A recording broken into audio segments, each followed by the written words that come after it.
Alhamdulillahi rabbil alamin wassalatu wassalamu ala ashrafil mursalin Muhammad bin Abdillah wa ala alihi wa sahabatihi al-ghurril mayamin wa man tabi'ahum bi ihsanin ila yaumiddin. Ndugu zangu, mashekhe zangu, ndugu zangu na wote tuliohudhuria, ni kuamkieni maamkizi ya Kiislamu. Assalamu alaikum wa rahmatullahi wa barakatuh. Naam, kwa muda mfupi huu, kubwa zaidi ni kumshukuru Allah subhanahu wa ta'ala, pia kumuomba yote tunayofanya yawe katika mizani ya mema yetu siku ya Kiyama, na vile vile kuwaombea hao mzee wetu alikuwa akitutajia historia. Ni muhimu sana kwenda na historia na kuwa na kumbukumbu katika mambo hayawi, ila kuna watu walifanya juhudi mambo yakawa. Sasa mzee wetu katupitisha katika historia, ni muhimu sana kukumbuka kwamba darasa kama hizi historia yake zilikuwa vipi, walipokea watu vipi na kadhalika, mpaka leo matunda kuonekana katika sura tunayoiona sisi. Kwa hiyo zaidi sisi hatuna isipokuwa nasi ni kuendelea kuwaombea Allah subhanahu wa ta'ala awape kila la kheri, na sisi vile vile Allah atupeleke katika uzuri pale ambapo tutakuwa kama jinsi walivyofikia wao. Ndugu zangu, maneno si yangu, ila ni kwa sababu tumetakiwa tuwe nasaha. Acha tutoe nasaha kidogo. Ndugu zangu, nasaha zangu leo fupi sana, na kwa sababu sio darasa itakuwa hatukariri sana maneno. Tukisema tunaelekea mbele zaidi, maneno yapo kwa kiongozi wetu ambaye atakayokuja kuhitimisha darasa letu. Ndugu zangu, tumesoma Qur'ani, tumesikiliza Qur'ani na tumetafsiriwa Qur'ani. Yote haya yaliyofanyika haya, maana yake ni kwamba huu ni mwezi wa Qur'ani, na katika huu mwezi wa Qur'ani ndio maana Qur'ani ilifanywa hivyo na tumeshuhudia hivyo. Sasa kwa maana hiyo hii Qur'ani kusomwa na kutafsiriwa, kwa kuna maana nyingi ambazo zipo zinazotarajiwa, na leo hii tunahusiana ili tuweze kutoka na kile ambacho kilichopatikana katika sura iliyokuwa bora ya kiutekelezaji, si maneno zaidi bali ni utekelezaji. Ndugu zangu katika kiimani, kineno chetu hichi tukiite kwamba anwani yake ni madhahirul muttaqin, dalili za wanawazuoni au alama za wanawazuoni, ili kila mmoja atoke hapa kwa mujibu wa darasa letu lote hili tulilopata hapa mpaka kufikia leo, atoke na dalili ambazo mwenyewe atakuwa anajaribu kujipima. Si vibaya mtu kujipima, si vibaya. Kwa hiyo kujitazama si vibaya, unajipima tu, unaangalia kwamba kidogo ninaelekea ama vipi. Mwenyezi Mungu Subhanahu wa Ta'ala ameshatueleza kwamba huu ni mwezi wa Qur'ani, na Sheikh Abdallah Baziri mzee wetu amesema kwamba Qur'ani ina daraja zake. Daraja za Qur'ani, kuna daraja ya mwanzo kabisa ambayo ni kuisoma Qur'ani. Daraja ya mwanzo kabisa Qur'ani ni kuisoma, lakini baada ya kusoma Qur'ani inakuwa daraja ya pili kuihifadhi Qur'ani. Baada ya kuhifadhi Qur'ani na kwa daraja ya kufahamu maana za Qur'ani. Baada ya hapo inakuja maana ya tadabbur, kuizingatia Qur'ani.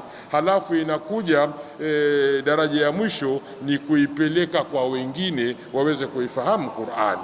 Kwa hiyo hatua za Qur'ani kuisoma tumesoma, alhamdulillah. Qur'ani kuihifadhi, kuna baadhi wanaihifadhi, baadhi wanahifadhi kidogo, alhamdulillah. Lakini kuna daraja ya kufahamu maana yake. Tumeshuhudia hapa mwezi mzima hapa na sehemu nyingine, mashekhe mbalimbali wanakuja, walimu, maustadhi na kadhalika, wanakuja kuifasiri Qur'ani. Kwa hiyo tumeifasiri Qur'an, hiyo ni daraja ya kuifahamu maana za Qur'an. Lakini sasa hapo ndipo panakuja pazito ni tadabbur, kuizingatia. Sasa hiyo kuzingatia ndio mimi nataka kidogo nipite kidogo hapo insha Allahu taala. Ndugu zangu katika imani, mazungumzo yetu ya leo katika kuizingatia Qur'ani, tutakuwa na hadithi hizi, aya kama mbili tu za msingi, alafu na hadithi moja ya Mtume sallallahu alaihi wasallam. Aya ya kwanza ipo katika surat Ali Imran 132, lakini itatulazimisha iende na aya zinazofuatia 2-3 mbele yake. Mwenyezi Mungu Subhanahu wa Ta'ala anasema, wasari'u ila maghfirati min rabbikum, wa jannatin arduha as-samawati wal ard uiddat lilmuttaqin alladhina yunfiquna fi as-sarra'i wad-dharra'i wal kadhimina al-ghayza wal 'afina 'anil nas wallahu yuhibbul muhsinin. Ikaendelea walladhina idha fa'alu fahishatan aw dhalamu anfusahum dhakaru Allaha fastaghfaru lidhunubihim wa man yaghfiru dhunuba illa Allah wa lam yusirru ala ma fa'alu wa hum ya'lamun. Hizi aya ndugu zangu, kwa nini tunazizungumza hapa? Allah anasema, wasari'u ila maghfirati min rabbikum, fanyeni haraka, nendeni mbio kutafuta msamaha kutoka kwa Mola wenu. Wa jannatin arduha as-samawati wal ardh, vile vile fanyeni haraka kuitafuta pepo ambayo ukubwa wake, upana wake ni kuliko hiyo mbingu na ardhi. Uiddat lilmuttaqin, hiyo pepo imeandaliwa kwa wacha Mungu. Hapo ndo mahali pa kusimama, imeandaliwa kwa wacha Mungu, hiyo shika. La pili, shahru Ramadhan, mwezi wa Ramadhan huu ambao ni mwezi wa Qur'an, imeteremshwa ndani ni nini? Qur'an. Na ili watu wawe nani? Wawe wacha Mungu, muttaqun. Mnaona hiyo pepo ni kwa ajili ya wacha Mungu. Mwezi wa Ramadhani umeletwa ili tuwe wacha Mungu. Kuna mahusiano makubwa sana. Sasa aya hii ndio inatuweka sawa hapo. Sasa ili tusihangaike tukahamanika nani wacha Mungu, Mwenyezi Mungu Subhanahu wa Ta'ala mwenyewe anatuambia alladhina, hao wacha Mungu ni wale ambao yunfiquna fi sarra'i wadh-dharra'i, wanatoa katika hali ya uwepesi na hali ya shida. Wana uwepesi, wanatoa hata kama wana shida na matatizo, wanatoa. Hao ndio wacha Mungu. Usimtafute mcha Mungu katika akili yako wewe. Mcha Mungu ni huyu anaelezwa na nani? Na Allah Subhanahu wa Ta'ala. Alafu akasema wal kadhimina al-ghaidha, na wale ambao wanaudhibiti chuki, kudhibiti chuki, hasira, kudhibiti hasira. Mwanadamu yoyote lazima atapata hasara, atapata hasira, yoyote yule anahasirika, lakini mcha Mungu anadhibiti nini? Anadhibiti hasira. Alafu anasema wal afina anin nas, na wale ambao wanawasamehe watu. Sasa hawa Allah anasema wallahu yuhibbul muhsinin, Allah anawapenda wanaofanya ihsani. Sote tunajua kwamba ihsani ni daraja ya mwisho kabisa ya uchamungu. Kuna Islam, kuna iman na kuna ihsan. Watu wenye kumiliki sifa hizi wakawa nazo, hao sio Waislamu wala sio waumini, hao ni muhsinuna. Maana yake wamebeba yote haya, daraja yao ni ya juu. Allah mwenyewe amewapa jina hilo. Sasa hizi ndio sifa ambazo tujue kwamba hii zoezi lote la Ramadhani tulikuwa tunatafuta hapa, ndio alama twende sote tukajiangalie. Lakini Allah Subhanahu wa Ta'ala anajua katika ubinadamu wao yawezekana wakateleza waumini, hao waumini na uumini wao, hao muhsinuna waweza wakateleza. Allah anasema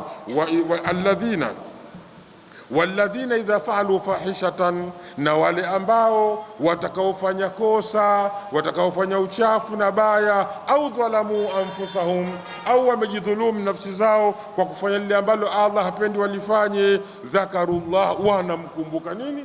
Wanamkumbuka Allah, fastaghfaru lidhunubihim, hapo wanakuja kufanya istighfari na toba kwa ajili ya madhambi yao. Waman yaghfiru dhunuba illa Allah, nani anayesamehe madhambi isipokuwa Mwenyezi Mungu. Sasa waumini wanafahamu hivyo na wanayakini hivyo na wanafanya hivyo, halafu walam yusirru ala ma faalu wa hum ya'lamun, na hawaendelei kwa yale ambayo waliyofanya ya makosa, hali ya kuwa wanajua kwamba wao wamefanya kosa. Nadhani ndugu zangu, aya hiyo moja imetupa sasa zile sifa za waumini. Kama tulivyosema, tunataka tusizitafute kwetu sisi, tuzichukue katika hitami ya darasa letu hili, tuzichukue sifa hizi kutoka kwa ndani ya Mwenyezi Mungu mwenyewe Subhanahu wa Ta'ala. Ametuwekea wazi, ndio dalili, ndio alama. Haya, hadithi ya pili ya leo ni aya nyingine namba 2. Aya nyingine namba 2, tunakwenda suratul Mu'minun, aya namba 60. Suratul Mu'minun, ile qad aflaha almu'minun, aya namba 60. Mwenyezi Mungu anasema hivi, walladhina yu'tuna ma atau, wa qulubuhum wajilatun annahum ila rabbihim rajiun, na wale ambao wanaoleta hayo wanayoyaleta na wale ambao wanaifanya hayo wanayoyafanya, hali ya kuwa nyoyo zao zina hofu na kuogopa kwamba wao watarejeshwa kwa Mwenyezi Mungu Subhanahu wa Ta'ala. Hao watu hao, yani maana yake hao watu hao sasa si ndio namna gani? Ndio wacha Mungu au ndio nani? Sasa tuangalie mama Aisha, mke wa Mtume sallallahu alaihi wasallam. Mama Aisha radhiallahu anha amesikia aya hii inasema, na wale ambao wanaofanya hayo wanayoyafanya na wale ambao wanaoleta hayo ambayo wanayoyaleta, hali ya kuwa nyoyo zao zinaogopa kwamba watarejeshwa kwa Mwenyezi Mungu Subhanahu wa Ta'ala. Mama Aisha ananyosha mkono, anamuuliza, ya Rasulullah, ahumul ladhina yashrabuna alkhamra wa yasriqun, hao watu wanaoleta wanayoyaleta halafu nyoyo zao zina hofu kwamba watarejeshwa kwa Mwenyezi Mungu, ni watu gani hao? Ni wale ambao wanaekunywa pombe, ni wale ambao wanaoiba, kwa lugha nyingine ndio hao wanaozini, ndio hao wanaefanya makosa, ndio hao wanaleta hayo, halafu wanamhofu Allah Subhanahu wa Ta'ala kwamba watarejeshwa kwake yeye. Mama Aisha anataka istifsari, yeye akili yake imekwenda huko, lakini akauliza kwa Mtume sallallahu alaihi wasallam.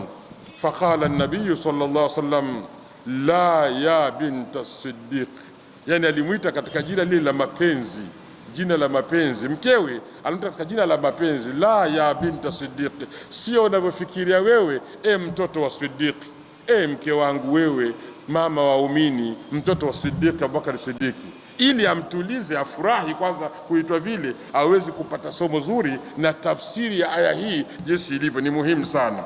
Mtume akasema sallama, walakinnahum, lakini watu hawa wale kusudiwa na aya hao, alladhina, ni wale ambao yasumuna, wanafunga kama tulivyofunga sisi, wayusalluna, na wanaswali kama tulivyoswali sisi au tunavyoswali sisi, wayatasaddaquna, na wanatoa sadaka kama tunavyotoa sadaka sisi na wengineo.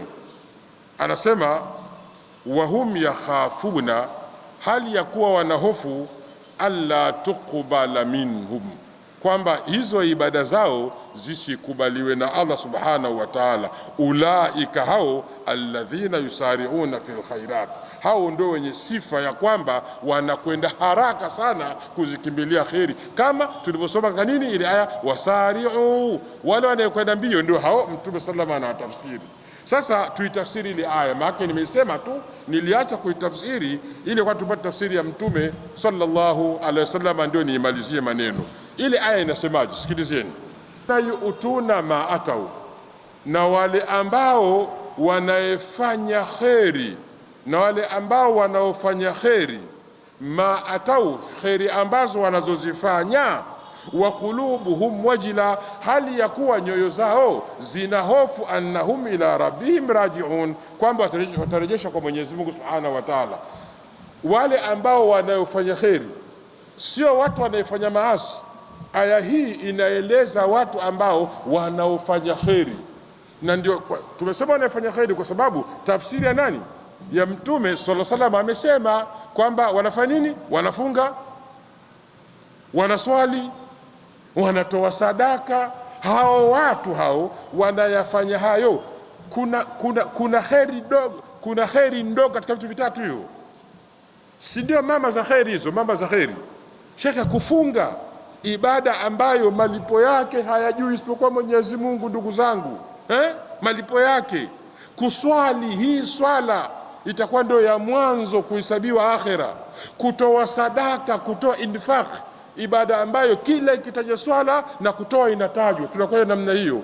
Sasa anasema Allah aya hii, hao wanaoyafanya hayo, lakini wa qulubuhum wajilatun, hali ya kuwa nyoyo zao zina hofu kwamba wao watafanya nini? Watarejeshwa kwa Mwenyezi Mungu Subhanahu wa Ta'ala.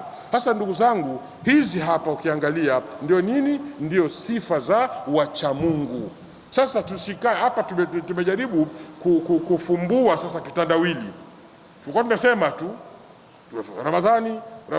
Ramadhani ili watu muacha Mungu, Ramadhani la'allakum tattaqun. Sasa uchamungu ndio huu Allah subhanahu wa ta'ala anatueleza maana yake nini. Maana yake sote tutoke na somo baada ya tafsiri iliyofanyika hapa na yanayozungumzwa yote na huko, tutoke na somo kwamba ala, kumbe uchamungu ni mambo yanashikika, yanafahamika, ni mambo yanafahamika, yako wazi. Sasa kila mmoja akajipime, je, yuko wapi katika utoaji? Katika hali ana shida anatoa, katika hali ana raha, ana shida anatoa, na ana raha anatoa, au ana uwepesi anatoa. Yuko wapi katika kudhibiti hasira zake? Yuko wapi? Hii ni utekelezaji. Tunakwenda kwenye utekelezaji wa Ramadhani, wa kipindi cha Ramadhani na Ramadhani. Yuko wapi mtu wa namna hii? Ndio mcha Mungu huyu, vinginevyo ucha Mungu hatuna. Halafu vile walafina linnas, yuko wapi anaudhiwa halafu anakimbilia kusamehe? Yuko wapi? Yanatakiwa hayo. Lakini yuko wapi anaingia katika kosa, anamkumbuka Allah, anafanya istighfari ya makosa na wala hajaendelea tena na kosa lile? Yuko wapi? Hayo mambo. Halafu tunaongezea pamoja na yote hayo unayoyafanya wewe sasa na ninayofanya mimi na mwingine, unavyoyafanya na umeshafanya katika daraja ya juu, lakini una hofu kwamba hivi Allah anayakubali haya. Hiyo ndio funga kazi sasa hiyo. Maana na uishayafanya yote, umeyafanya na ni mazuri, alafu bado unafanya nini? Unakaa unapiga hesabu, mimi nimefanya kweli, limekubalika hili, huu mtihani nimeufanya vizuri na niamini, lakini je, mwalimu atanisahisha, nitapata kwenye mtihani huu? Sasa hizo ndio sifa na hikma ya Mwenyezi Mungu kutaja hivi. Anajua kwamba alwajal, hofu haiwi ila kwa watu wenye kumpenda Mwenyezi Mungu, na watu mukhlisina ndio wanakuwa naoga. Vile vile katika aya hii imekusanya kati ya ihsani na nini na alkhofu, kwamba ihsani ni kufanya matendo mazuri lakini na hofu. Tuna tabia sisi ya ujub, mtu akifanya vizuri akijiona kwamba vizuri tu, basi mwingine anayemwona yeye kafanya yuko chini yake, utaniweza wapi mimi? Unaona, kumbe mcha Mungu huko ulivyofanya vizuri huko bado uwe na hofu, Allah amekubali uzuri wako uliofanya. Haya, halafu vile vile aya hii inatuambia adamu al-ightirar bil amal, tusijidanganye sana. Kwa nini? Kwa amali tuzozifanya, bali tuombe taufiki ya nani? Ya Allah subhanahu wa ta'ala. Alafu vile vile aya hizi zinatuepusha, tujipushe na arriyau wa asbabuha, ria wa asbabu, ria na sababu za ria za kujionyesha, tujiepuke na kila tukifanya tulifanye kwa ajili ya nani? Ya Allah subhanahu wa ta'ala. Ndugu zangu, hiyo ilikuwa ni khitamu na nasaha kwangu mimi kwanza, ili sasa tunakwenda kwenye huo ucha Mungu tulioambiwa na tuliovuna. Sasa tunakwenda kwenye utekelezaji, sio darasa tena. Hapa ni utekelezaji. Kila mmoja, ya Rabbi, nafsi yangu tutoke na hayo, na yote atakayosemwa na mashekhe na anayosemwa na tunasikiliza ya kheri, na Allah tuwafikishe, na Allah atakubali amali zetu. Allah ndio mwenye kusamehe, Allah anapenda msamaha na atusamehe. Allah atupe kheri zote na atukinge na shari. Allah tujalie kile lilikuwa la kheri tulikimbilie, Allah atukinge na kile la shari tuliache. Aqulu ma tasmaun, wassalamu alaikum wa rahmatullahi wa barakatuh.